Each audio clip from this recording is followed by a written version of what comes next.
Hi everyone, my name is Suzanne and I'm a Chinese metaphysics master in Hong Kong.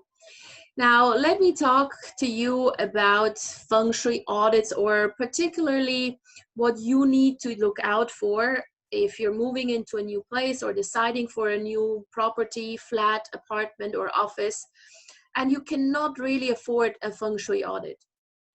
And in such a case, if you still want to apply some very, very basic Feng Shui rules, you can do that. It's not going to be very thorough. Of course, you're not going to be able to do all those calculations by yourself if you haven't learned how to do it. But there are a few key things you can still look out for to determine whether the property has good or bad Feng Shui. So one of the first things you want to check is the shape of your floor plan.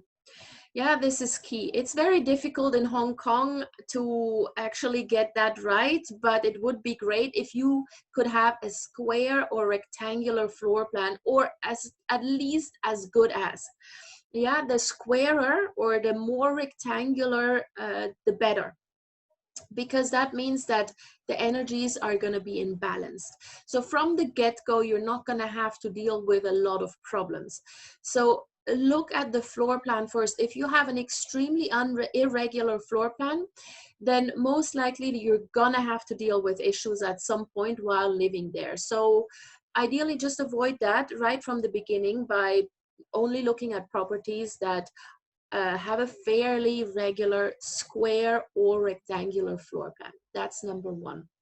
Then once you get there, have a look at the rooms themselves. Do they all have windows? Don't take a property that has rooms without any windows. Yeah, again, in Hong Kong, you see this a lot where there are certain rooms that have no windows whatsoever, maybe a bedroom or whatever. Not desirable at all, because the qi will become stagnant and eventually will lead to problems. If it's in a bedroom, very likely health problems or relationship issues. Yeah, so please make sure that all the rooms have windows. Then you look outside the windows.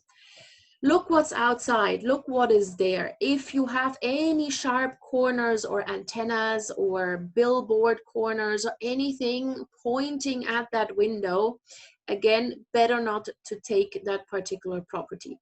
Look outside the window, see if you see anything that feels uncomfortable. Yeah, in Feng Shui, we have this term menacing, a menacing feature. That's a little bit abstract, especially if you're not into Feng Shui.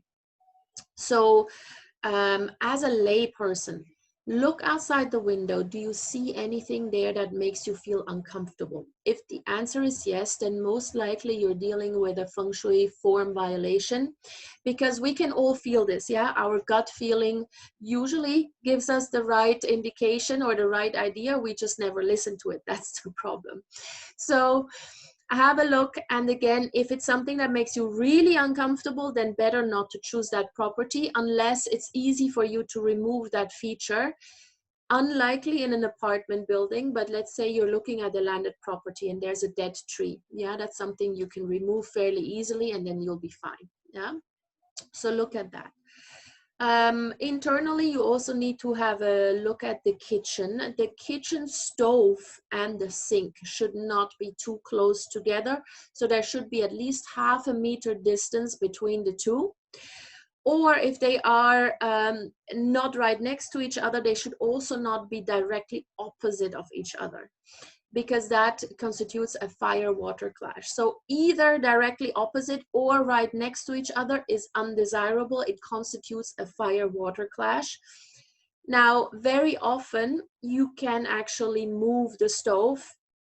If your landlord agrees with you making slight changes to the kitchen layout, this can be fixed.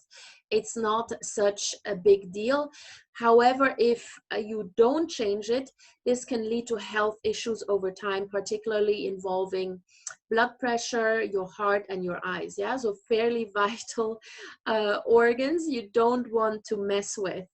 So these are a few things that you need to look out for. Now, everything else in terms of Feng Shui, qi flow, and whatever, really depends on what you want out of life. And for that, you will need to have to undergo an actual feng shui audit. But these are the basics.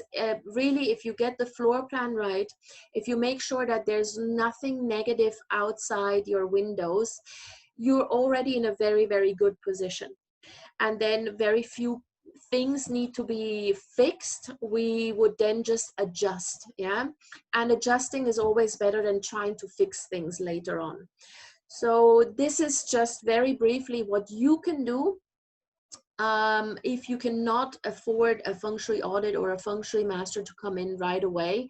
But look out for those few things. These are important, and these really have an impact on how good you feel in any new property. If you do need a feng shui audit and you would like to get in touch with me, then check the notes below and just send me a quick email explaining what it is you need, and I'll be in touch.